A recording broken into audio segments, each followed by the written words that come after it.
Hey, how's it going, everyone? I have something special for you, a longer video. I know many of you want longer videos here on YouTube, so I'm working on that for you, and I'll explain why there have been less longer videos lately. But let's just get started. This is my friend Deb. She likes to join Peloton groups and say, I shit myself live on Peloton. She joined the Disney World annual pass holders group and shared a picture of Disney World and said Disney World 1942. Someone's like, that looks like Cedar Point. Where is this Disney World? She's like, Disney World didn't open until 1971. Yes, but I had a fast pass to skip the lines. Then Deb joined a neighborhood group and posted a picture of her cat. She said, if anyone's seen Bubbles, please let me know. And then she decided maybe his name wasn't Bubbles and changed it to Nibbles. Then one of the admins started commenting and said, is the name Nibbles or Bubbles? You changed it in the original post. He used to be Bubbles, but after the incident, he became Nibbles. What was the incident and how did it lead to a change? Bath time used to be his favorite, hence the name Bubbles. But then I started bringing him Lil Nibbles cat food by Meow Mix,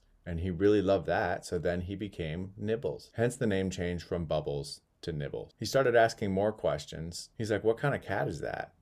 Tabby. In previous comments, Deb mentioned that she only had Nibbles for 2 months, and she shared a picture but quickly deleted it of what appeared to be Nibbles playing in the snow. It may have looked too good to actually be Nibbles, so she decided to delete it. The admin pressed on and started asking questions. Below, you mentioned you had professional headshots done of your cat in the snow. Where'd you get this done if you've only had him for 2 months? At a photographer? It doesn't take like 2 months to take a picture. Listen, I don't need you questioning me over my cat. Just help me find Bubbles. I mean Nibbles. So Cleveland's baseball team is no longer going to be calling themselves the Cleveland Indians. And that's after they met with tribal groups and decided that the name has actually been hurtful to native communities. So out of respect, they're dropping it and moving on from it.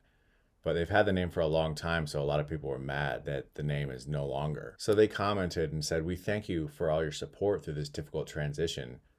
We have begun the process of selecting a new name, and so far, the ones that have stood out are Spiders, Rockers, and Crackers. We expect to come to a decision by Friday. Jackie's like, seriously? We understand this is a difficult transition. Crackers? Really? Crackers? Really? I really hope this is a joke, as I find that offensive. Try again. You should be honored. Crackers? Really? We will be holding open mascot tryouts as soon as this weekend. Even you could become the Cleveland Cracker. She's like, no, no, no. Sorry, we thought you'd be honored by this opportunity. So Ben & Jerry's has an ice cream out that features Colin Kaepernick and the Know Your Rights camp, which is his camp that he uses to talk to boys and girls of color and helps teach them how to interact with police. And then, you know, a lot of people don't like Colin Kaepernick because he kneeled during the national anthem. And so obviously they were getting hate messages right away. Greg says Ben & Jerry's needs to stay out of politics and controversial social issues and stick with making desserts that I have never tasted and never will after this stunt. So Ben & Jerry responded, hi Greg, sorry to hear you have COVID. Hope you recover soon. He's like, that statement is so unprofessional. Then Eric is like, hello, Bluebell Ice Cream.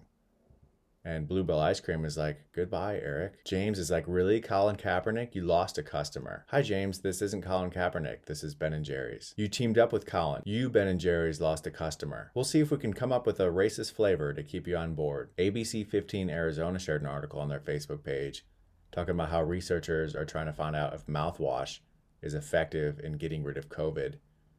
Then in the comment section, they said studies are showing that people who refuse to believe COVID is real also refuse to use mouthwash. And then James responded and said, guessing you have no facts to support that statement? That comment only shows how immature and uneducated ABC 15 is. You letting 4-year-olds comment on your behalf now? And then Listerine Coolmint responded and said, unfortunately, we were able to confirm these findings. He's like, with what data exactly? We spoke with a group of 4-year-olds who told us about their frustration with their parents' refusal to believe COVID and practice healthy dental hygiene. He's like, I'm done. I'm done. The ridiculousness being broadcasted by the news station that used to be respected is a huge joke. And then he went on to say, good job ruining our country. As a mouthwash company, we are honored to have ruined this country. So those were some of the highlights of the week.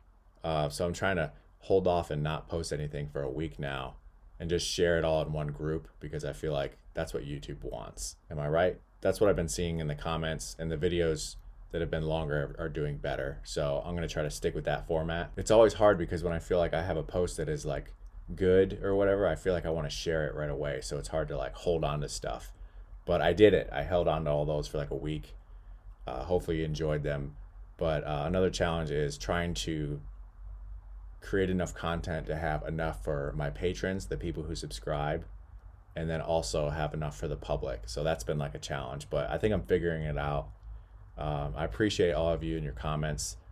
They're really nice. All the positive comments definitely fuel me. So I appreciate you leaving those comments. If you want to sign up for my Patreon, I have tons of awesome stuff to offer you beyond this. And then I do live trolling streams on my YouTube for my YouTube members. And let's see what else. I don't know. How's your week going? I'm going to be on Omegle today as well. Omegle is like the random like chat roulette where you press a button and get a stranger on a webcam. But the way I do it on TikTok is I tell people to go to a certain hashtag on Omegle.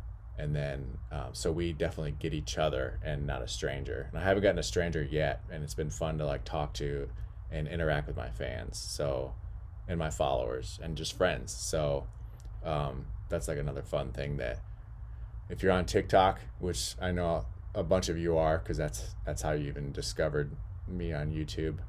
Look out for that. I'm going to do that today. And I'm going to try to make that a regular thing on like Tuesdays at like 5 p.m. Mountain Time. So good luck converting that time. But yeah, yeah. I hope you enjoyed this latest episode of PalmerTrolls of the week. We're back.